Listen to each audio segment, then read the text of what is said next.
গঙ্গা পুজো উপলক্ষে আমরা সকলে মিলে সপরিবারে চলে এলাম গঙ্গা আরতি দেখতে।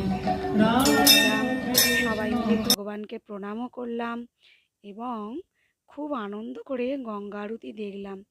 গঙ্গার তীরে এত সুন্দর আরতির ব্যবস্থা হয়েছে যে দেখলে মন প্রাণ জুড়িয়ে যায়। সকলে মিলে ভগবান শিবের কাছে প্রার্থনা করি এবং গঙ্গা আরতি মনোযোগ দিয়ে দেখি, শেয়ার লাইক